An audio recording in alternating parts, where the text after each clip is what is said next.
Hi, everyone. Thanks so much for joining us today for a Smart Cities Connect webinar on smart lighting. I think it's a good idea just to give everyone a couple of minutes to settle. I know we started right on time. We want to be respectful of your time and your attention, but we also want to give people a couple of minutes just to come in and join our webinar. So we'll get started in just another minute or two. Seems we already have 42 people on board, and we had more than 220 registrants for this webinar. So we are excited to have the conversation and also really glad to see the enthusiasm and the energy around smart lighting. And I realize I just made a pun, but that was unintentional for the first time in my life. So.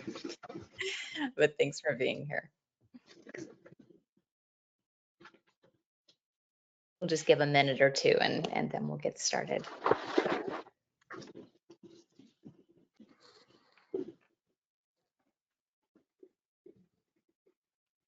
Great job, everybody logging on. I'm glad that process was really seamless. I'm already seeing about 50 people online, and that number is growing, so that's great. Happy to have you all here.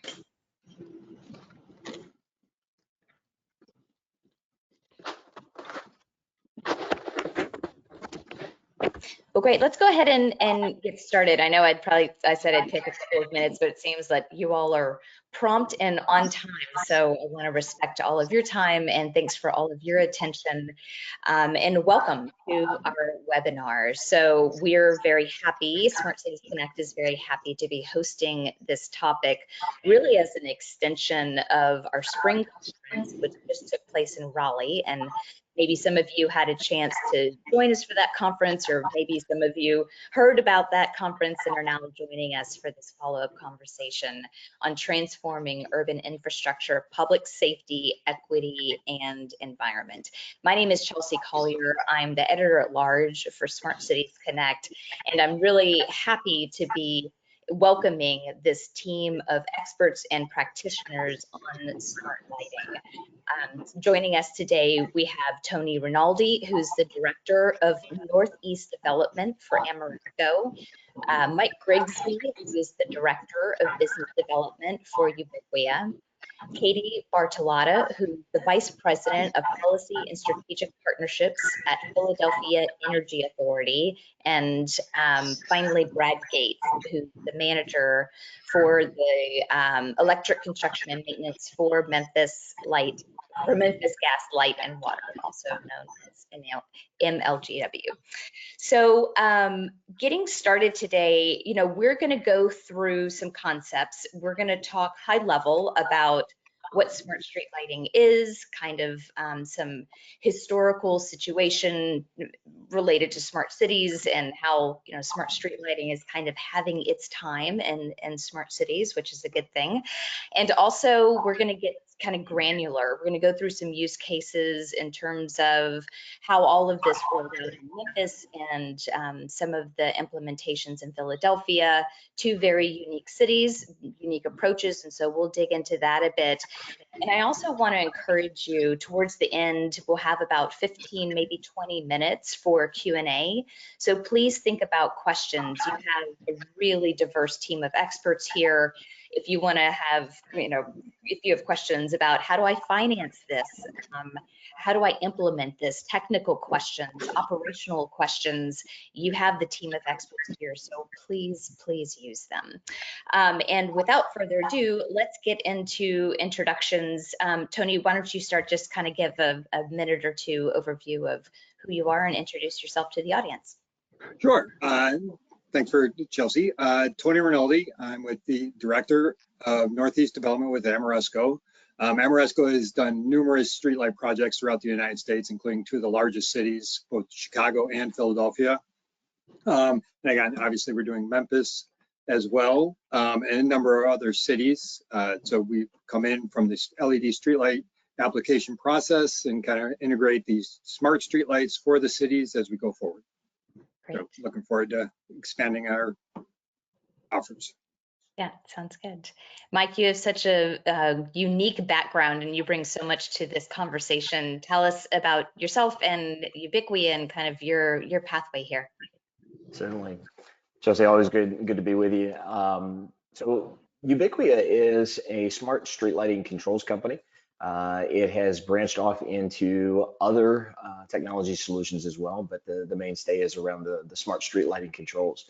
My background in particular is as a former public sector CIO, having worked and served in public safety, public transportation, and then at different municipality agencies. So always great to have a conversation around smart lighting and smart cities. Great, thanks. Thanks for being here and leading the conversation. Katie, welcome to the webinar. Thanks, Chelsea, and thanks everyone for being here today. I'm Katie Bartolotta, Vice President of Policy and Strategic Partnerships with the Philadelphia Energy Authority. We are an independent municipal authority dedicated to building a robust and equitable clean energy economy in Philadelphia, and we support the City of Philadelphia in two primary ways. One of which is holding long-term contracts for energy projects, and the other is issuing financing for those projects, which is what we've done on the Philly Streetlight Improvement Project. And happy to report we're about a third of the way through construction, so you're going to be getting updates really while we're building the plane. So you'll hear lots of updates about that process today and how we structure the project to get the most benefit back to Philadelphians. Yeah, great. Thanks, Katie. Brad, saying hello from Memphis. Hey, I'm Brad Gates. I'm the director here at MLGW, Memphis Light, Gas, and Water over the electric division. MLGW is the largest three-service utility in the country. We do gas, electric, and water. My primary function is electric, including streetlights. I had the privilege to oversee the streetlight conversion project here in Memphis. We converted over 77,000 lights, including installing a LMS software package in less than a year. So I'm really excited about sharing my story here in a few slides and looking forward to some great questions. Thank you all. Great. So you can see such a depth of experience. And again, get your questions ready. So to kick us off, Mike, why don't you kind of tell us everything we wanted to know about smart streetlights, but we're afraid to ask. Let's start with some definitions and we'll go to the next slide just so we'll have a visual to support your talking points, and just kind of give us an overview of what are smart streetlights, why does it matter, what are the benefits, why is smart streetlights kind of having its day? Yeah. So I think just to keep things simple, when you think about intelligence around your streetlights, that is basically what a smart streetlight is. And being able to overlay a technology solution on top of your existing streetlight ecosystem from a management standpoint, from an energy efficiency standpoint, from a data analytics standpoint, those are all things, components that combine to create that smart moniker, if you will, for the street lighting system. Ubiquia, as a smart street lighting controls company, is one that is working with some of the largest cities in the U.S.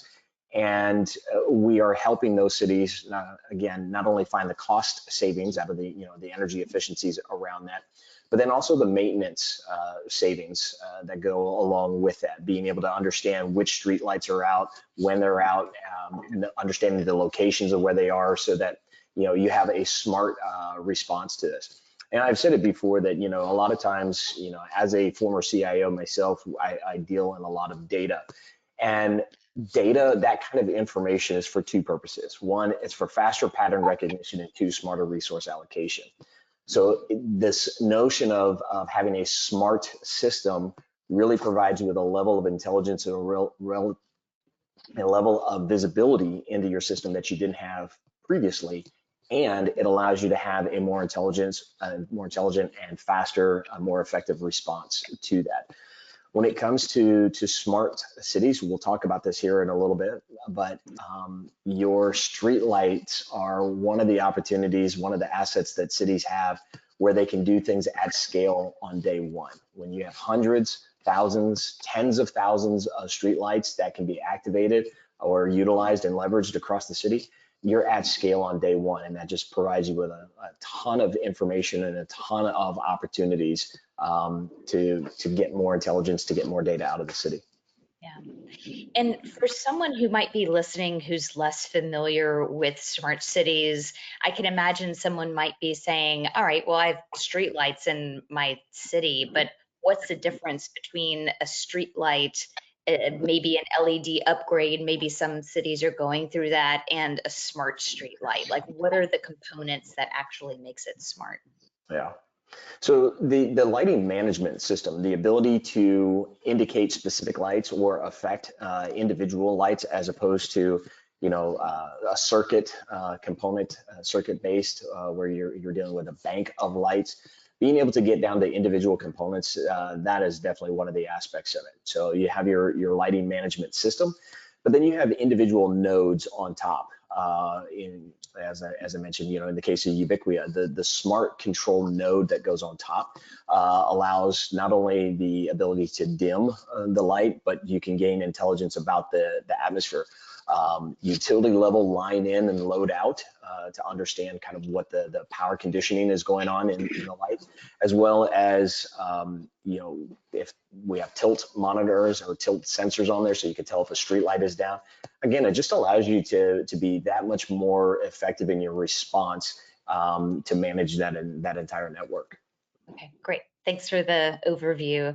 Let's go to the next slide. And Tony, I'm hoping you can kind of walk us through. You've worked with so many cities over the years and have a great level of expertise.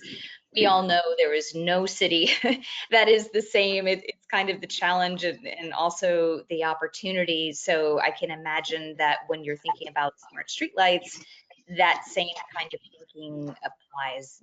Share your perspective and what you've learned in this space. Yeah, no, thank you, Chelsea. Yeah, so so exactly that. So all the municipalities are different. Every approach is going to be different. All the cities and other areas are going to have different unique characteristics associated with them that is going to really affect in terms of how the project can get implemented, in terms of where they are on the streetlight status, where they are in their maintenance status, who owns the streetlights, kind of where the maintenance requirements are, how maintenance difficult it is, and dealing with the utility itself in terms of, do they have rate structures? How do the rate structures benefit going to LEDs? Can you maximize that? Do the rate structures require an LMS in order to take advantage of those revenue streams? And also really being able to quantify the benefits. Some of the benefits that Mike spelled out is really getting in and really working with the municipalities and understanding how those benefits can be quantified for the municipality to be really worked into the project. Really the goal, and I think we did a little later, is really trying to make sure we can implement LMS effectively, and in conjunction with LED streetlights is a perfect opportunity, because you are there once, you can integrate the controls as you're going forward, and really the controls mechanisms themselves and the availability and the of the information from that really can improve both this streetlight operation, and as we talk about more on the streetlight applications, really benefit the community in regards to how they're going to respond to the streetlights, how best we're going to improve environments for them, and hopefully work towards lower crime, lower traffic incidents, and those pieces. All those can be implemented and actually investigated while doing the streetlight audit, so to speak, in terms of where you're going to go afterwards on and how you're going to overlay your streetlights onto your system, and how the LMS can help you really customize the solution throughout your city. Both, the higher risk areas and other areas could have different levels of light with the same lighting there, because you can control the lights differently. So it's really, it really takes some level of work and experience to kind of work with the municipality, really get them to understand kind of where the costs are, where the benefits are going to come from, and communicate those benefits to the community, because other than there's not a more kind of exposed or transparent ECM or it's called energy conservation measure than lighting, and then obviously street lighting even more so. So it's really something you're going to want to get the community engaged with as well, and that's a central challenge, and I'm sure you'll hear from Katie Brad, about some of the challenges within communities on getting them up to speed, both from the government standpoint and from the public standpoint. Yeah, and I'm really glad you brought that up, because I can imagine, for the city leaders who are listening and watching, you may see things about your city reflected in some of these bubbles. Maybe environment and, CO2 emissions are really a priority for your community, as well as road safety. Maybe Vision Zero is a priority for your community. And some of the other pieces, you're like, well, I'm not sure how we use that. You don't have to have all of the answers. I think what's really cool about smart street lighting is what we've mentioned so far, is that it's an opportunity to partner with different experts and really understand, hey, here are the challenges of my community. What do my residents think about this? You get to start that conversation and then co-learn together along with the industry experts and others, like Katie and Brad, who have implemented some of these projects and what worked for their own community. And we'll talk in just a second about some of the really cool things that they've done, and also some of the lessons learned. We all get to learn together. So one more slide on the nitty gritty. Let's move to the next one. I love this one because, when we're talking about very technical things like smart street lights, I think it's important just to use really plain language, and you don't get plainer language, then it's a no-brainer. Everybody can win. And that's one of the things that I like about this technology. Mike, kind of take us through around, some of the specific benefits and how this can be exacted for cities. Chelsea, you and I, and certainly probably many of the people that are listening in today, have been in the smart city space for over a decade. And I think what's interesting is to step back and watch what has really occurred in that space over the last 10 plus years. And it's kind of a coming of age, right? We talked about what the capabilities were going to be back in 2009, 2010, and so forth. And now really being able to see how those visions are starting to play out, practically speaking, within municipalities. So when we start looking at what the smart city components are, or should say the smart city benefits are to a smart street lighting platform, we really start to see all the different components that could come in. We start to see the public safety side of this. We start to see the equity side of this, and so forth, the citizen engagement sides of these. So when we look at what we're able to do, it's no brainer. And I said this earlier, it's no brainer because you're already at scale on day one, right? Your city already has 100 or thousands or tens of thousands of streetlights, and being able to leverage, even if you don't activate all of those at one time, or at once, you still have the capability. And so you have to think about this in terms of a platform. So this is a foundational component to what you want to do, from license plate readers or air quality sensors or other IoT solutions that could be out there. And certainly Tony with Amoresco and the way that they're working with other cities, they're seeing this, and it's really the exploration that cities are doing into all these different components, and just giving themselves the ability to try out things at scale or in smaller aspects. We'll talk about that, some of the smaller projects that some cities are kicking off that are truly innovative and truly pushing the envelope in certain respects. But Tony, I don't know if you have any more thoughts to share around this one, but I know Amoresco has worked with a lot of different cities.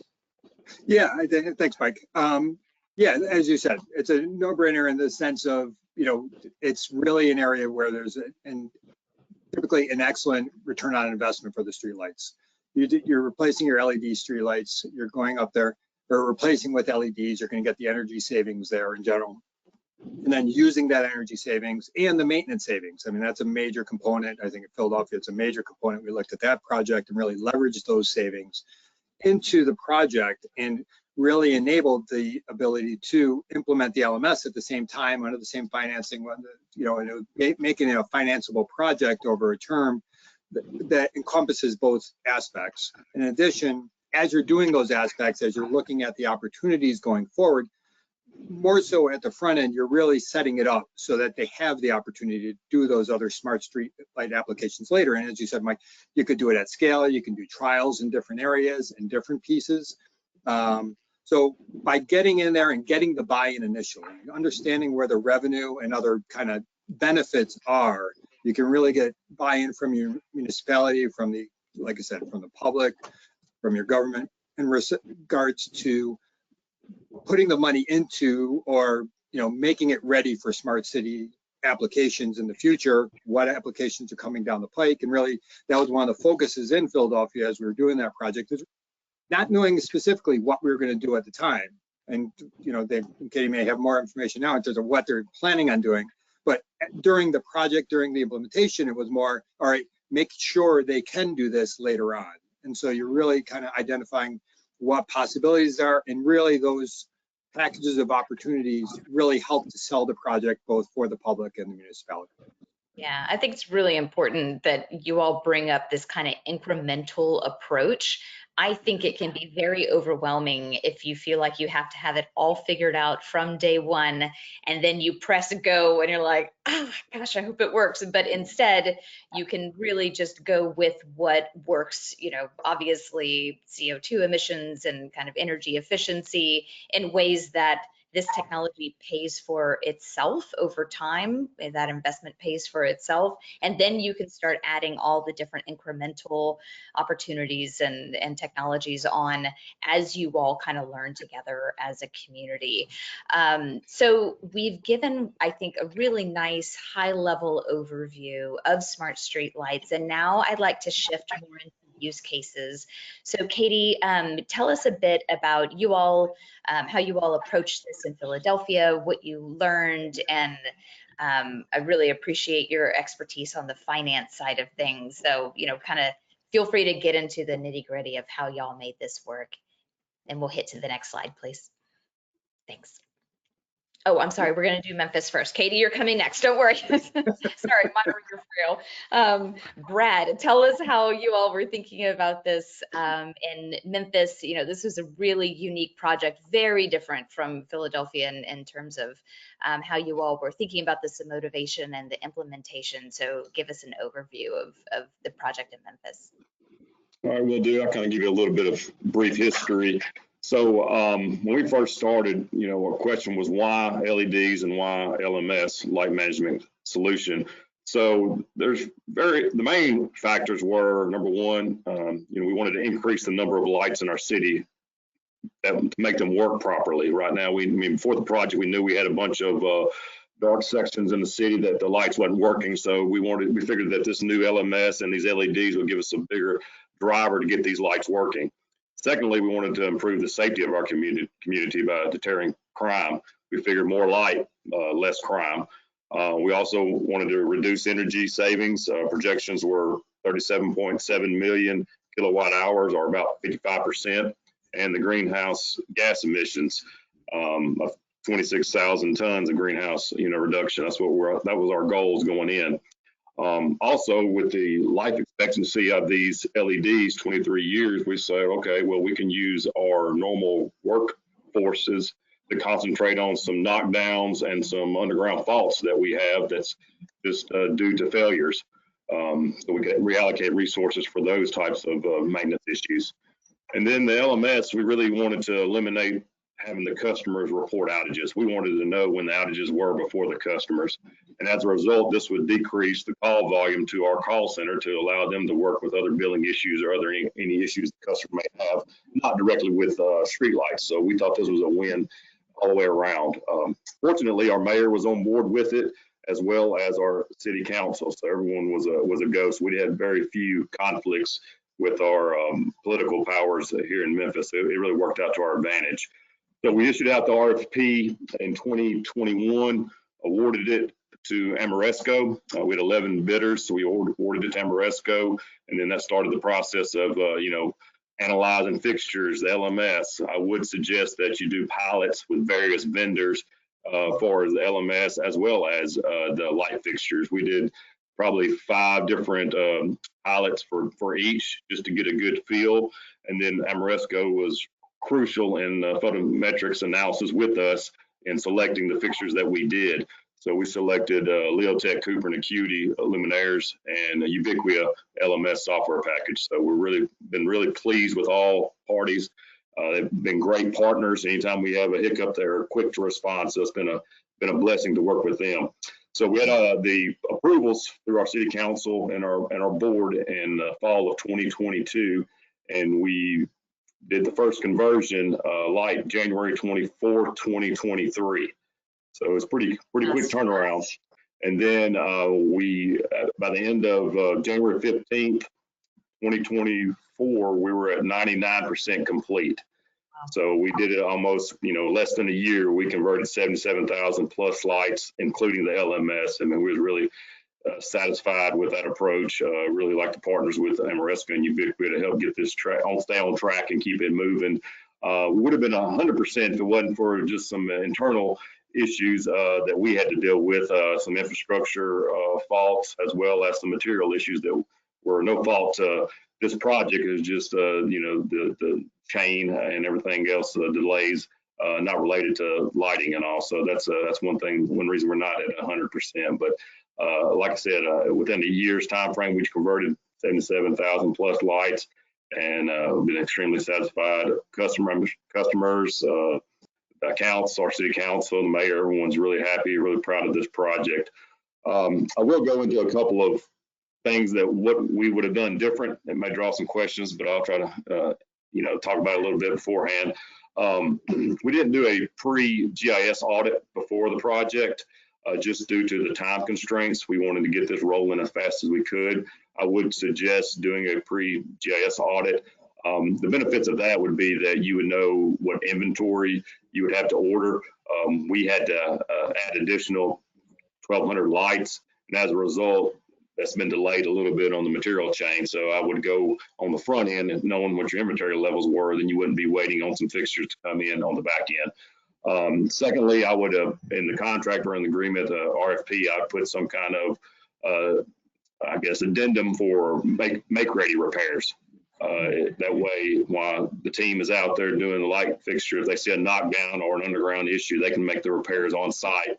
That way, once they leave the location, all the lights are working versus having some in-betweens, because we do get some phone calls on, every light's working but this one. Well, they don't realize that it's an underground fault issue where we have to send back another crew. So I would definitely put in some stipulations to cover those type of issues. But other than that, it's been a really smooth project. I'd encourage, if you're going to do LEDs, do LMS. One truck roll makes a huge difference. As Tony stated as well, I mean, not only is the energy savings helps going to fund this project over a period of time, but also the maintenance cost. We're projecting to cut the number of truck rolls for maintenance in half. Typically, MLGW, we make 24,000 truck rolls for streetlight maintenance issues.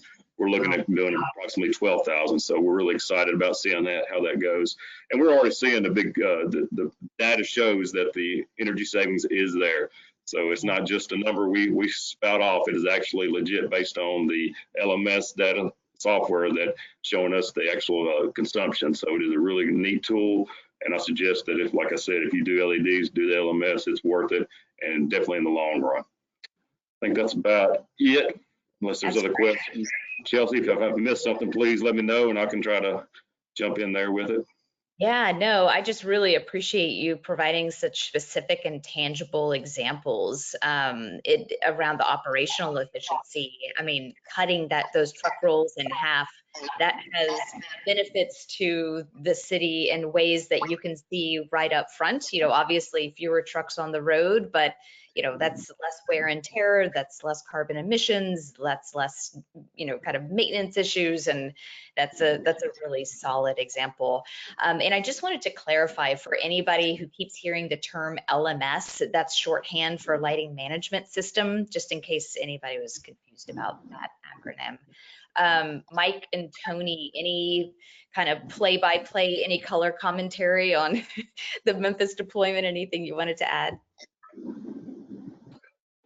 Nothing I want to add at this point. I mean, other than, being able to get it done in 11 months, and then, that takes significant partnership with the cities and going through, and really speaks to kind of the implementation plan as you go forward, and really discussing with them and making sure you're both on the same page and you're going through it and can get it done as efficiently as possible. Likewise with the studies and the trial installations, and we did a similar thing. And really that helps build the support for the project as you go forward. The more input you have, obviously you can get confusion, you got to filter some of it out, but the more people you can kind of at least get buy-in from, the smoother the implementation is going to go in the long run. Sure. Yeah, and the pilot projects, that's a really cool aspect. So I enjoy learning more about that. Okay, Katie, now it's your turn. Tell us what's happening in Philadelphia, what you all have learned, and how your approach is unique from Memphis. Share with us what's happening there. Well, I will start by saying that, Brad, I identified with a lot of what you mentioned throughout. I think, a lot of cities are looking at this kind of wholesale lighting replacement just to, handle some issues that you're having with citywide infrastructure. And the way that we looked at it was looking at the Guaranteed Energy Savings Act in Pennsylvania, which gave us a model where we could use the energy savings from this project to finance the debt service. So it's a $91.2 million bond, the city's first sustainability bond that we issued to replace over 100,000 fixtures with LEDs, and then to connect the existing 20,000+ LEDs and the brand new LED fixtures that we're installing to a lighting management system citywide. So we're really touching about 130,000 fixtures across Philadelphia. And we're using that energy savings, that operations and maintenance savings, Brad, as you mentioned too. I mean, the only way to know that a light is out without a lighting management system is to look at it. So we had folks calling in outages and submitting tickets through our 311 system. We had vendors in partnership with the streets department looking for outages across the city. Even just having that benefit of being able to know instantaneously that a light is out is really going to help reduce those operations and maintenance costs, because you're removing a step from the process and lending to a better product for Philadelphians, because there's less wait time. Our response can be a lot better as a city. So this really too, thinking about the scale of reaching 130,000 fixtures, and this model in particular that we're using is important just because, as I mentioned before, the streets department had already been doing LED replacements in the city as fixtures needed repair, replacement. LEDs were being installed in place of our high pressure sodium bulbs. But they had done about 20,000 fixtures over 10 years because they were just using capital funds to be able to, just chip away a little bit at a time. So if you think about that timeline, you think about that scale, it's going to take a really long time to modernize our streetlights across the city. So this is a 24-month project, replaces every remaining fixture with LEDs, connects existing and new to this lighting management system that not only has this benefit of letting the city know instantaneously when there's an outage, but also gives us dimming capability. So that's really important. We have, as folks know too, when you put in LEDs, you're over-engineering them because you want them to last for their entire useful life. So in some instances, folks were not happy with the quality of lighting. Dimming is going to help with that. It's also going to help with something that was really important to us as well in thinking about this project as a public safety tool. And we did trial installations, as you all did, Brad, in Memphis, to really determine a couple of things of, is there a neighborhood by neighborhood preference on color temperature, and do folks want higher lumen packages in certain neighborhoods in the city? And we found that color temperature wasn't as contentious as we thought. So we ultimately went with a warmer color temperature, given that there was not a lot of strong feelings between the 3000K and 4000K fixtures that we displayed across the city, and instead chose to go with higher lumen packages in areas of the city that had high instances of nighttime crime and high instances of nighttime vehicle crashes, just so that we could provide a little extra benefit and some kind of enhanced infrastructure to folks who wanted more lighting at night to have the perception of safety and the ability to see better when navigating in the evening time. So we were able to kind of split the difference on that, go with a warmer color temperature, but still have that bit of customization that's available through the lighting management system that we can program by neighborhood where the data shows us that maybe a little bit more light is needed. So those are some of the elements that I think were really important to us in thinking about how to customize a citywide infrastructure project. But in general, again, there are some of these benefits of this is the single largest energy conservation project we've ever done in the city. Reduces our carbon emissions by almost 10%, which is really exciting. 50% energy consumption reduction right off the bat. And as Tony mentioned before, with the addition of a lighting management system, we're also able to get a better rate from our utility company from our fixtures. So we're seeing enough savings where this project will pay for itself in just over 10 years. That's always the kind of project that I want to be able to pitch to decision makers within the city, of being able to show really strong financials, to be able to show citywide infrastructure upgrades, and really point to those operational savings, the kind of differences and customization that we can provide to neighborhoods to be responsive to public safety needs. And we were able to build in a couple of other things too, like local assembly of our fixtures, and to hire local auditors to do our GIS audit in preparation for the construction period. So there were some other things that we were able to build in to get benefit out of the project, and have a 58% participation of minority and women-owned businesses on the project as well. So it's really just kind of been an all positive project. You know, we'll get some feedback here and there about, you know, lights. Typically it's the existing LEDs, not even our new ones, but we try to be responsive to those, again, especially given that we can dim using the lighting management system. But for the most part, I think the thing that we've heard from folks, especially now that we're about a third of the way in, is when am I going to get new lights on my block? So that's been really the thing that I spend a lot of my time informing people of, where we've been, where we're going. We have a map up with real-time data on our website to keep folks abreast of whenever crews will be in their neighborhood. But generally, things have been going really smoothly, and it's been of a great value to the city to be able to do this project in 2 years' time. Yeah, that's really incredible. And, you know, I really appreciate that you're honing in on the opportunity to have this communication mechanism with residents, because it's easy to look at something that is perhaps not working, you know, a non-functional street light, and make up some stories about why that's the case or what's happening at the city. But now I see this as a tool to communicate and say, hey, here's what we hear is your priority. Here's how we're communicating this. This is what we're doing in the future. That's a powerful tool that goes, you know, beyond smart streetlights, just to like understand the connection between residents and communities. And I also really appreciate your emphasis on this idea of customization and control, and that you can be responsive to both your needs on the operational side and on the energy efficiency side, as well as, you know, wanting to customize what works for specific neighborhoods. And your point on accountability is important too. So I really appreciate that.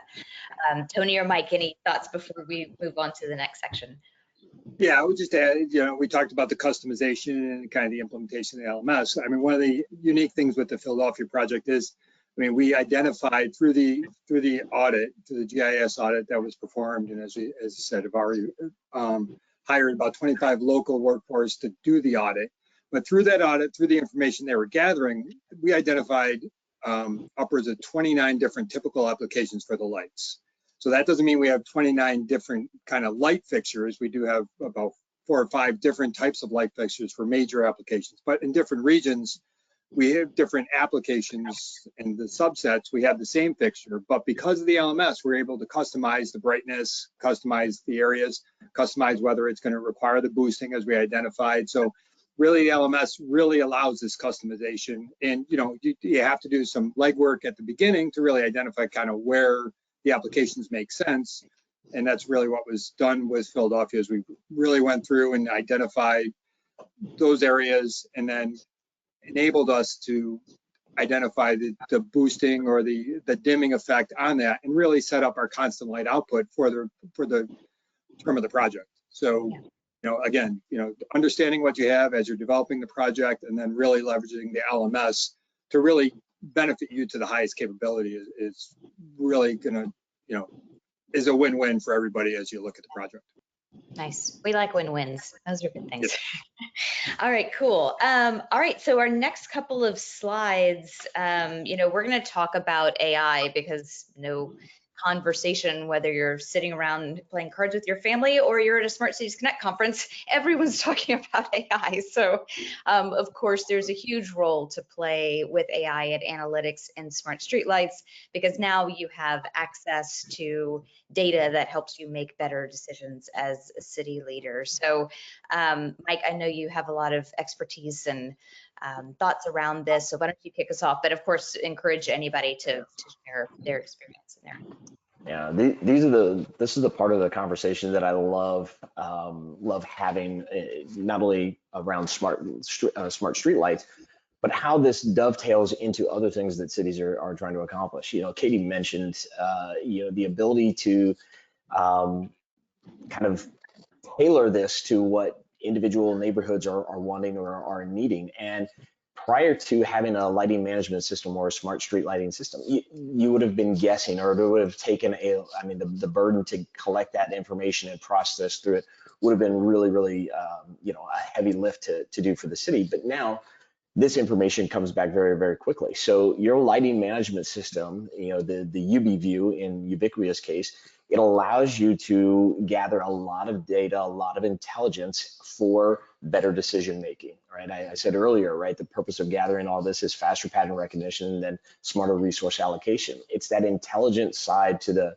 responsiveness that you need. And as I think what's really important as you start to look at a visual like what's on the screen right now, you start to get a sense of all the other components that are peripheral to something as simple and as kind of foundational as streetlights.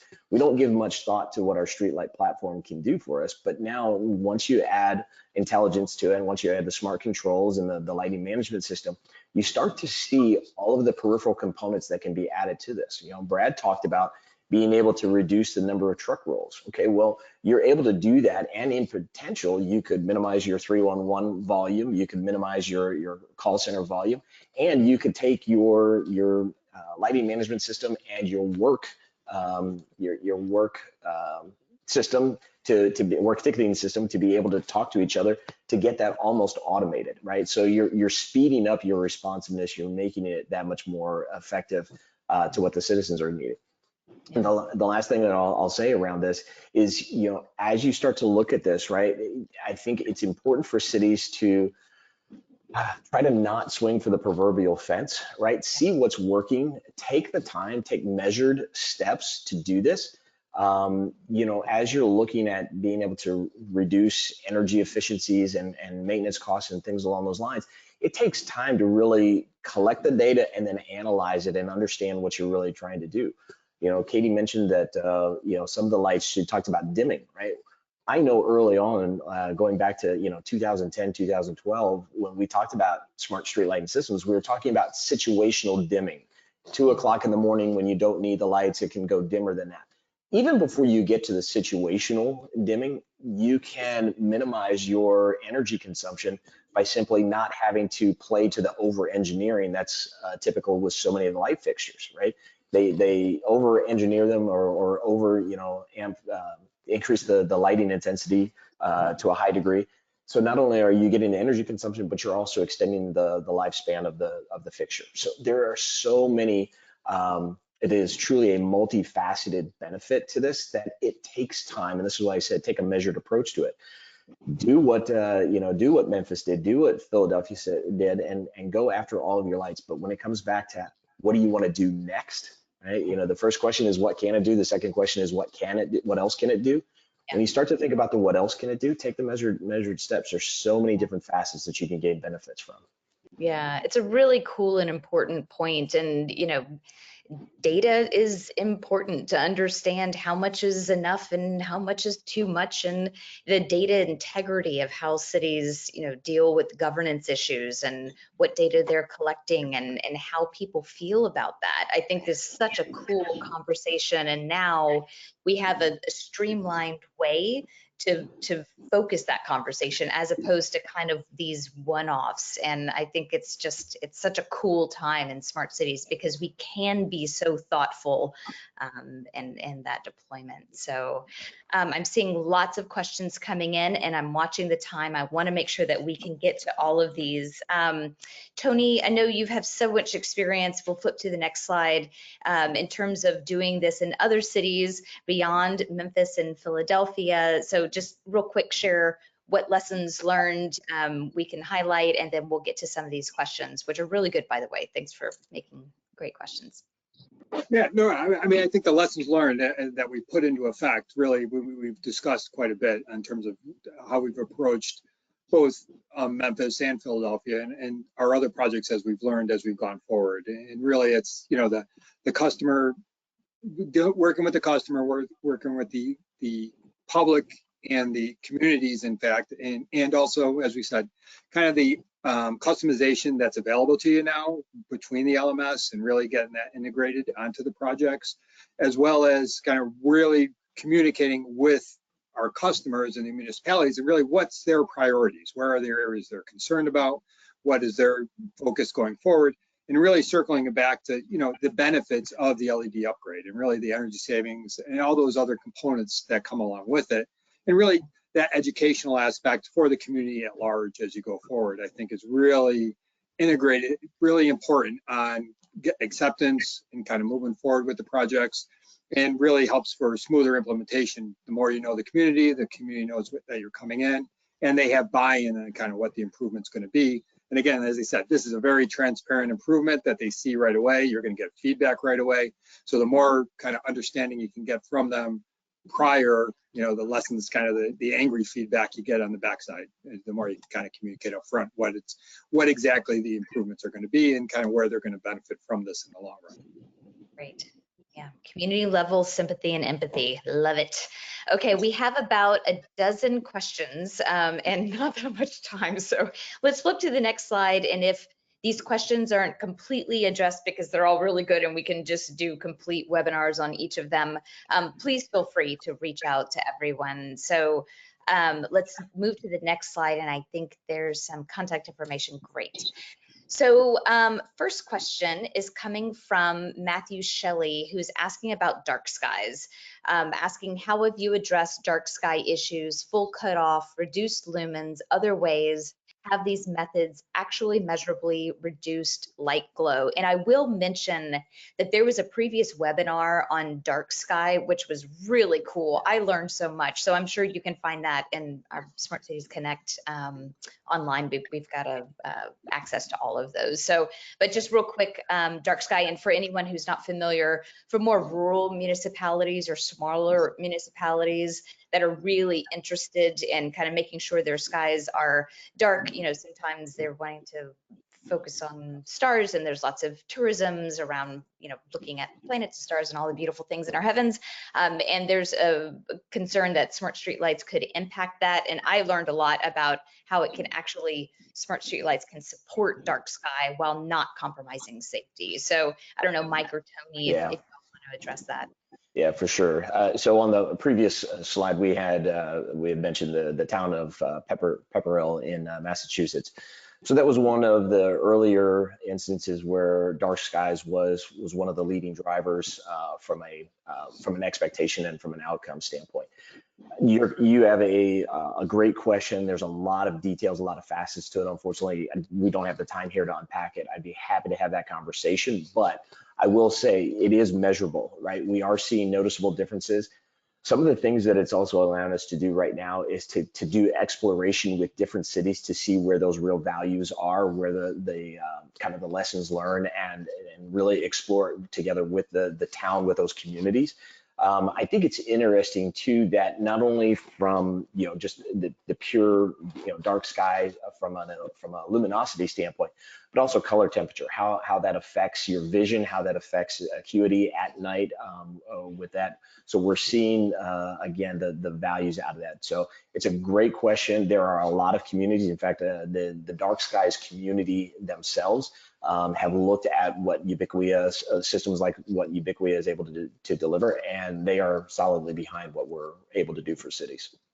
Great. And I think it's really nice that y'all have a dialogue and it's not, nobody's defensive about it. It's everybody can just express their concerns and learn. The next question is about concerns. What are the main concerns for city and utility companies on applying smart streetlights and move forward with the smart city movement?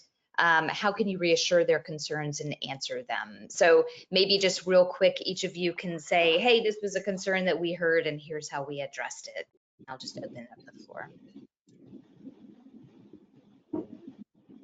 Who wants to go first? I'll jump in there. I'll jump in. I think number one is communication.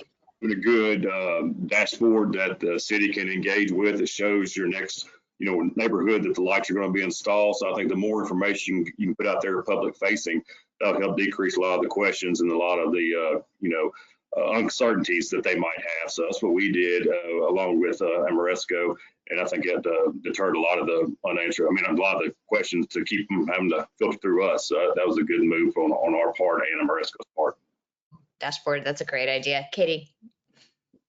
And I think for us too, it was thinking about how to have the lighting management system kind of serve its core function in terms of operation and ensuring that we could meet our design as intended citywide for the street lighting project, but also to not close the door on any future uses, knowing that it would have to be, as we're thinking about smart cities applications, keep the door open for future procurements and just do essentially as much future proofing as you can of exploring all the capabilities of your system and not needing to do, as we talked about, not needing to do everything at once, getting the basics right, and then leaving that door open for incremental improvements, especially where it comes to additional applications in the future. Okay, perfect. Next question is more of an operational question. Is there a way to reduce the time frame on installing? How can the community help push this in terms of putting smart city products in, smart street lighting specifically, if I understand that? And that's from Nicole Briceño. I think it's the application itself is the number of streetlights you have in terms of how many crews you're able to get out there, and so a lot of it is logistically, how can you get it through your municipality, how can you get the financing and those pieces. Those are kind of in terms of how you've set up the project and how you can get it through and the benefits you can press on the project or present on the project and get the financing as you go forward. And then really implementations really comes down to supply and demand, right? In terms of how many crews can you get on the field, how best can you get it implemented as you go forward, supply chain and all those pieces, and really try and maximize it the best you can. So you're still doing it efficiently, but you're not creating a cluster out there in terms of too many crews or too many people all over the place and creating issues all at once. So really developing a good implementation strategy as you go forward. How are you going to phase it? How are you going to look at the different areas? How are you going to communicate it? And all those pieces, and kind of you move forward in really an efficient fashion as you go forward, and kind of identifying some of the potential roadblocks as you go forward, and kind of identifying, and really the survey can help with that as well. The GIS survey that we did really identified some areas where we know we're going to have some complications, the alleys in Philadelphia, and some other locked gates and some other pieces, and really understanding what those are so you can set up those plans beforehand and really help the implementation be as efficient as possible. Yeah, so you're not dealing with surprise on the back end. You've anticipated them and you can build it into your timeline. That makes a lot of sense. Exactly. Great. So the next question is on how did you decide on the lighting control product, for example, Ubiquia? Were they determined through competitive bids or other methods? And Katie and Brad, if y'all could just kind of share your process from municipality perspective. So we worked through Ameresco as our prime on this project with the Guaranteed Energy Savings Act project. Ameresco has a performance guarantee built in and works with all of our subcontractors. So they ran a process to solicit proposals for our lighting management system. And we had a group of folks across various city departments and experts from our project team review all of those, again, with kind of what the basic capabilities were and what we were trying to achieve with the project, and then an eye on those future uses as well. And then, of course, as Brad mentioned too, the best thing you can do with just about every platform is demo it. So every end user on the streets department side that would be working with the LMS, folks within the police department who would have views into our LMS, and others who have any sort of functional need to have an understanding of the system, we're able to do a little test driving early on just to get a sense of how the system would work. Great. Yeah, I'll add real quick. It was a competitive bid, but one of the selling points for us was we wanted a cloud-based software package versus a mesh, and Ubiqua offered that. And like Katie said, we tested it. We did a couple of pilots. We really liked how the function and the ease of the software. So that really what made our mind up was all the components that it offered, plus the customization of reports and the data you can get from it. So that's what really drove us. Okay, great. And I want to thank Tinku for that question. So thank you so much. Next question. Have there been significant differences in making this switch for cities who do or do not own their electric utility? That's an important component. Electric utilities can be municipal or otherwise. There's lots of different flavors. So probably Tony and Mike, if y'all could share, your thought. Yeah, I would just like each situation is unique in terms of some situations it's really difficult. It's not a one size fits all at all in terms of the municipalities, in terms of the poles, and even some areas. Some utilities own the pole but don't own the light, or will sell the light and not the pole. Some municipalities sell the pole like altogether. Some sell the whole system. So it's really depends on between the municipalities, kind of the state requirements and state regulations. It really kind of comes down to kind of what they own, and then how you best can work with them on impacting that. Now, if the utility owns the lights, now is there maybe an energy benefit, but will they enable you to install the LMS on top of their system? That's a discussion you have to have with the utility in terms of going through it. Obviously, it's a lot smoother. Not gonna say it's easier. It's probably smoother to do the LMS implementation if you do own the lights and the poles, as they do in Philadelphia, because then they own everything at once and they can install the system. If you have to partner with the utility to do that, that's another conversation you need to have with the utility. And obviously, we can companies like ours can help you have that conversation with the utility, how best to get it implemented for your services going forward. I would just add that, as with all technology projects, the real answer is it depends, right? Something as simple as a street light really isn't as simple as you might perceive it to be. Tony just mentioned, who owns the light, who owns the pole, who owns the fixture versus the pole, who owns, right? All of those different things. And then there's attachment agreements to it. So I would say before a city would embark on this, understand the dynamics, the relationships, and the ownership sides, different components to your lighting network. Yeah. And they can reach out to you all to kind of walk through those conversations. Mike, I've repeated this a couple of times. I steal your quote. It costs nothing to have a conversation. So budget is not required for conversations. That's right. Thanks so much. Our next question is from Rosemary Green, who asks, could Katie or Brad speak to how the municipality IT organizations or the business IT systems and Streetlight SCADA controls interacted, or maybe more appropriately, how did they maintain their distance from each other? Does that question make sense? Does that resonate with you all? That sounds like an interoperational city municipality kind of department question. Yeah, I'll take a stab at it real quick. So that's another driver why we picked Ubiqua as our LMS, because we knew that they could integrate with our existing Oracle EAM system. So ultimately, what we're wanting at MLGW is the Ubiqua to talk to our Oracle to auto-generate work orders if there are outages or issues.